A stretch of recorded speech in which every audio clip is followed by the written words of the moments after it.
Hello friends, welcome back to my channel conceptual biology by Manish Sharma. आज अपन बात करेंगे सेरिबेलम के स्ट्रक्चर की, सेरिबेलम के फंक्शंस की। और अगर आपको ये वीडियो पसंद आती है तो इसे लाइक करें और चैनल को सब्सक्राइब करें और अपने दोस्तों में ज़रूर शेयर करें। देखिए, सेरिबेलम है, उसका जो सिचुएशन है उसकी बात करेंगे अपन। सबसे पहले सिचुएशन को समझने के लिए ये जो डायग्राम है बहुत ही अच्छे से प्रिपेयर किया गया डायग्राम है। इसमें आप सिचुएशन को आराम से समझ सकते हैं कि ये साइड व्यू लिया गया किसी पर्सन का। यहाँ पे पर्सन की जो आईज़ है तो उसके बिल्कुल देखिए यहाँ पे पोस्टीरियर साइड में यहाँ पे सेरिबेलम उपस्थित है। और अगर एक्चुअल सिचुएशन देखें तो ये बिल्कुल फोर्थ वेंट्रिकल के बिल्कुल पीछे है, यहाँ पे पॉन्स के बिल्कुल पीछे है। और यहाँ पे अगर एंटीरियर साइड है तो यहाँ पे क्या होगा, पोस्टीरियर साइड है, तो पोस्टीरियर साइड और inferior side to cranial cavity, ये अपन इसमें देखेंगे। देखिए, it occupies the posterior and inferior aspect of cranial cavity. It is located behind the cerebrum और mainly pons, और यहाँ पे अपन और ऐड कर सकते हैं fourth ventricle. It is second largest part of the brain and largest part of the hind brain. ये hind brain का तो सबसे बड़ा पार्ट है, पर अपने जो पूरा ऑल और जैसे कि अपना पूरा जो ब्रेन है उसके अंदर जो प्रायोरिटी अपन सबसे पहले देंगे वो सेरिब्रम को देते हैं, क्योंकि सेरिब्रम सबसे बड़ा पार्ट है। और सेकंड अगर अपन देखें तो वो आएगा सेरिबेलम।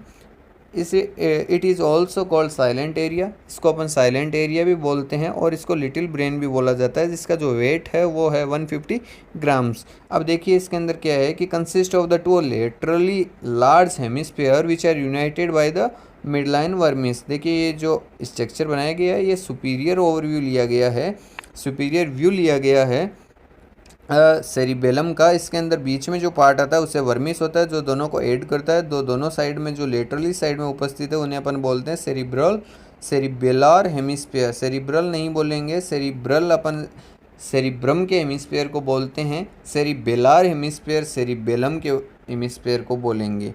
इन दोनों को कनेक्ट करने के लिए वर्मिस है। और जो देखिए इसके अंदर ये जो स्ट्रक्चर है वो सेम स्ट्रक्चर इस साइड में होगा, तो अपन इस साइड वाला समझ लेते हैं। देखिए बाहर की साइड में आउटर कोर्टेक्स है और इनर की साइड में मेडुला है। अगर आप इसको हाइपोथेटिकल एग्जांपल से समझना चाहे तो आप किसी ऑरेंज का एग्जांपल ले सकते हैं कि बाहर का जो आउटर साइड है ऑरेंज का, जिसे अपन हटा देते हैं उसे तो अपन क्या बोलेंगे, कॉर्टेक्स एरिया है। और ये कॉर्टेक्स एरिया ये ग्रे मैटर से बना हुआ है। इनर जो मेडुला है वो वाइट मैटर से बना हुआ है। ग्रे मैटर है उसके अंदर बहुत सारे सिलेंड्रिकल पैरेलल लाइंस हैं, उनको अपन बोलते हैं फोलिया। और ये जो इतना इतना कॉन्वुलेटेड हो रखा है उसको, इस कॉन्वुलेटेड होने का रीज़न है जिसके कारण क्या हो सके, सरफेस एरिया बढ़ सके, नंबर ऑफ न्यूरॉन्स हैं वो इसके अंदर समा सके।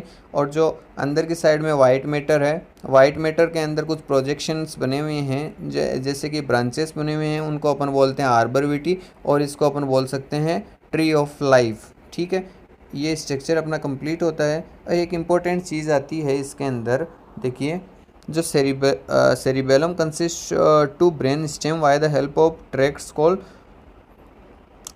Cerebellar peduncle. देखिए पेडंकल होता है वो कनेक्ट करता है सेरिबेलम को ब्रेन स्टेम से। अब ब्रेन स्टेम के अंदर जो तीन स्ट्रक्चर है उनसे कनेक्ट होता है, और कनेक्ट होने के कारण इनके नाम भी उसी तरह से हैं कि पेडंकल जो कनेक्ट होता है मिड ब्रेन से उसे अपन बोलते हैं सुपीरियर पेडंकल, पॉन्स से कनेक्ट होता है उसे अपन बोलते हैं मिडल पेडंकल, और जो नीचे से मेडुला ऑब्लंगाटा की ओर कनेक्ट होता है उसे अपन बोलेंगे इन्फीरियर पेडंकल। देखिए अब अपन फंक्शंस की बात करते हैं कि जो फंक्शंस क्या क्या होंगे। तो सबसे पहला जो फंक्शन है वो है कि टोन एंड पोस्चर मेंटेनेंस। दूसरा जो फंक्शन है वो है बैलेंस एंड इक्विलिब्रियम। और तीसरा जो फंक्शन है वो है coordination of complex motor movement. देखिए अपन सबसे पहले समझते हैं टोन एंड पोस्चर मेंटेनेंस। सबसे पहले टोन को समझना ज़रूरी है कि टोन क्या होती है। Slight contraction of skeleton muscles to maintain the posture. जो अपनी बॉडी के अंदर जो मसल्स हैं उनके अंदर स्लाइट कॉन्ट्रैक्शन होता है उसे अपन टोन बोलते हैं, और वो टोन होना बहुत ही ज़्यादा ज़रूरी है, जिस टोन के कारण क्या होगा, अपना जो पोस्चर है वो मेंटेन रहता है। फिर बाद में दूसरा जो फंक्शन है उसे बोलेंगे बैलेंस एंड इक्विलिब्रियम। देखिए बैलेंस और इक्विलिब्रियम के लिए आपने ज़रूर पढ़ा होगा कि जो इंटरनल ईयर है वो इसके लिए रिस्पॉन्सिबल होता है, पर ऐसा नहीं है कि अकेला इंटरनल ईयर ही इसके लिए रिस्पॉन्सिबल है। इंटरनल ईयर जो सिचुएशन को भांप लेने की क्षमता रखता है कि अपनी जो जब भी पोस्चर अपनी बॉडी का ख़राब होता है जब भी अपनी पोस्चर ख़राब होने के कारण सबसे पहले जो इम्पल्स होती है वो जाती है इंटरनल ईयर के पास। इंटरनल ईयर को पता लग जाता है कि अपनी जो पोस्चर है वो सही नहीं है, अपनी बॉडी का जो पोस्चर है वो गलत हो गया है, जिसके कारण वो क्या करता है, वो जल्दी से जल्दी इन्फॉर्मेशन को वेस्टिबुलर कोक्लियर नर्व, जो 8 नंबर की नर्व है, ऑडिटरी नर्व है, उसके थ्रू वो मैसेज जाता है, जो इम्पल्स जाती है सेरिबेलम के पास में। और दूसरा है उस तरह से फिर बाद में क्या होगा कि जो सेरिबेलम है वो स्लाइड कॉन्ट्रैक्शन है, उसको थोड़ा ज़्यादा कॉन्ट्रैक्शन करवा देता है। फॉर एग्जांपल आप बात कर सकते हैं, जैसे कि आप अगर कार ड्राइव कर रहे हैं और कार ड्राइव करते समय अगर आपने अचानक से सडनली ब्रेक लगा दिए हैं, तो ब्रेक लगाने के कारण से आप थोड़ा सा हल्का सा आगे की साइड में टिल्ट हो जाते हैं। आगे की साइड में जब आप टिल्ट होते हैं तो आपने ज़रूर फील किया कि आपकी जो एंटीरियर साइड है उसके अंदर जो मसल्स का टोन है वो बढ़ चुका है, और वहाँ पे आपको थोड़ा हल्का सा टाइटनेस सा महसूस होता है। वो टाइटनेस नहीं है, वो मसल्स का कॉन्ट्रैक्शन हुआ है वहाँ पे, वो सेरिबेलम के थ्रू हुआ है। ठीक है। दूसरा जो इनपुट आता है सेरिबेलम के पास में वो आता है प्रोप्रियो रिसेप्शन के थ्रू। ये प्रोप्रियो रिसेप्टर मसल्स के ऊपर और जॉइंट्स के ऊपर लगे हुए रहते हैं, जो अपनी पोजीशन बताते रहते हैं हर समय, अपनी जो सेरिबेलम है उसको पोजीशन बताते हैं, मैप ऑफ द बॉडी बना के देते हैं। और ये आप एक एग्जांपल से समझ सकते हैं कि आप अगर आंखें बंद कर लेते हैं, आंखें बंद करने के बावजूद अगर आप अपनी जो फिंगर्स हैं, अपने जो हाथ की जो लिटिल फिंगर्स हैं, उनको आपस में आपके सामने टच कर देते हैं आंखें बंद करने के बावजूद भी। क्यों कर देते हैं आप ऐसा? क्यों कर पाते हैं आप ऐसा? क्योंकि आपके जो सेरिबेलम है उसके पास में आपकी बॉडी का जो मैप है वो आपकी बॉडी का जो मैप है वो सेरिबेलम के पास में, जिसके कारण आप आराम से टच कर पाते हैं। अब जो पर्सन ड्रिंक करते हैं उनके अंदर ऐसा नहीं हो पाता है। क्यों नहीं हो पाता? क्योंकि उनके अंदर ये जो सेरिबेलम है उसके फंक्शंस हैं वो डिसफंक्शन हो चुके हैं। ठीक है। जो तीसरा और मेन फंक्शन है वो आता है coordination of the complex motor movements. देखिए जो थ्योरी है वो तो पढ़नी है ये, पर इससे पहले अपन इसका एग्जांपल लेके और बहुत ही ज़्यादा अच्छे से समझ सकते हैं कि आप सभी ने क्रिकेट तो खेला होगा, और जब आप क्रिकेट खेलते हैं तो आपने ज़रूर महसूस किया होगा ऐसा आपने महसूस तो नहीं किया, पर आपने जो सिचुएशन मैं आपको बताऊंगा वो सिचुएशन ज़रूर आपने महसूस की होगी। जैसे कि आपने आपके सामने से बॉल आती है, तो आपके सामने से जैसे कोई बॉल आई तो आपकी जो आई की जो रेटिना है उसके ऊपर इमेज बनती है। जब रेटिना के ऊपर आपकी जो बॉल है सामने से आ रही है उसकी इमेज बनी, तो वो रेटिना से वो ऑप्टिक नर्व के थ्रू कहाँ जाएगी? ये ऑप्टिक नर्व आ रही है, देखिए सेंसरी इम्पल्स लेके आ रही है, और ये थैलेमस के पास में जा रही। अगर आपने मेरी पुरानी वीडियो देखी है तो आपको ये सब कुछ बिल्कुल ईजिली क्लियर होगा। देखिए यहाँ पे जो ऑप्टिक नर्व है वो लेके आई इम्पल्स, और ये थैलेमस के पास में लेके जाती है। अब जो थैलेमस है वो आपको पता है रिले सेंटर का काम करता है, और इसको पता लग जाता है कि ये विज़न का इम्पल्स है, तो विज़न एरिया है वहाँ पे भेजनी है, तो ये विज़न एरिया के अंदर भेजेगी। और फिर बाद में यहाँ पे जब इम्पल्स आती है विजुअल सेंसरी एरिया, वहाँ पे इम्पल्स आती है, उसके पास में यहाँ पे एसोसिएटेड एरिया होता है।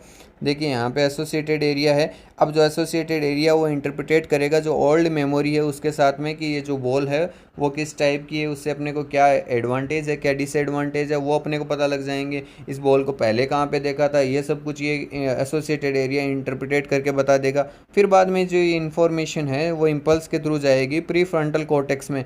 अब जो प्री फ्रंटल कॉर्टेक्स है वो क्या करता है, डिसीजन प्लान करता है, डिसीजन मेकिंग का काम है इसके पास में, तो ये डिसीजन बना के देता है। डिसीजन बनाने के बाद में क्या होगा, ये डिसीजन बनाएगा कि आपको किस तरह से शॉट को खेलना है, किस तरह से आपको मतलब सामने से जैसे बॉल आ रही है तो उसको किस तरह से हिट करना है, ये सब कुछ डिसीजन बना के प्री फ्रंटल कॉर्टेक्स देगा।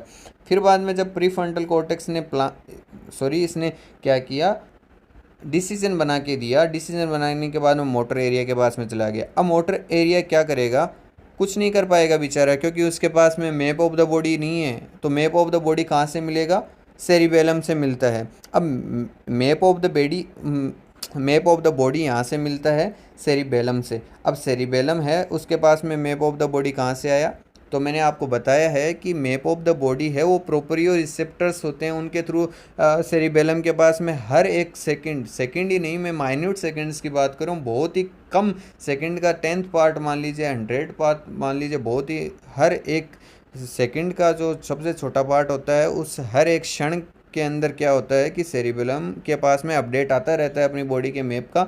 और जब बॉडी के मैप का अपडेट आता है तो map of the body cerebellum के पास में होता है। बहुत ही ज़्यादा प्रीसियस इन्फॉर्मेशन है और इस इन्फॉर्मेशन को बेसल न्यूक्लियाई के पास में भेजना होता है सेरिबेलम को। जब ये बेसल न्यूक्लियाई के पास में आ जाता है तो जो प्लान होता है कि किस तरह से अपने को शॉट खेलना है, प्लान जो बनाना है वो प्लान बनता है। और वो प्लान द मोमेंट ये काम होता है बेसल न्यूक्लियाई का। अब बेसल न्यूक्लियाई किसको सेंड करता है, यहाँ पे मोटर एरिया के पास में इन्फॉर्मेशन सेंड करता है।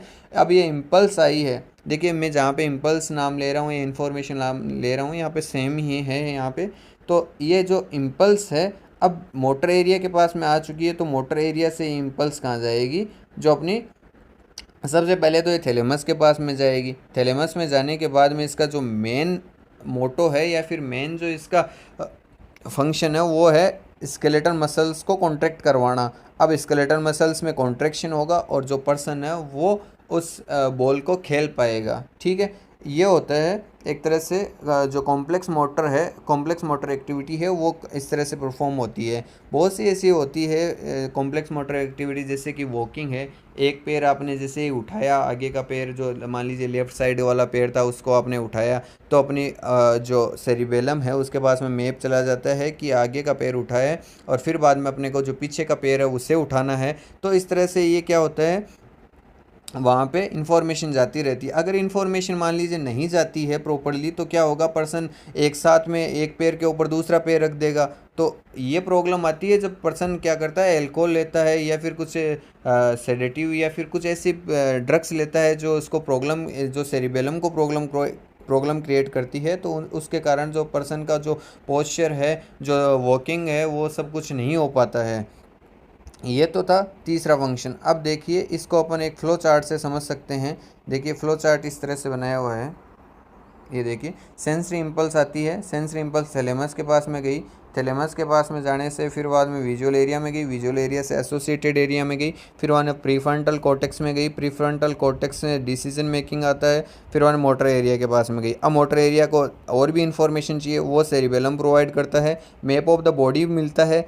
बेसल न्यूक्लियाई क्या करता है, प्लान देता है, मोमेंट को प्लान करता है। फिर बाद में अब मोटर एरिया के पास में जो इन्फॉर्मेशन आई है उसके बाद में वो कहाँ जाएगी, थैलेमस में जाएगी।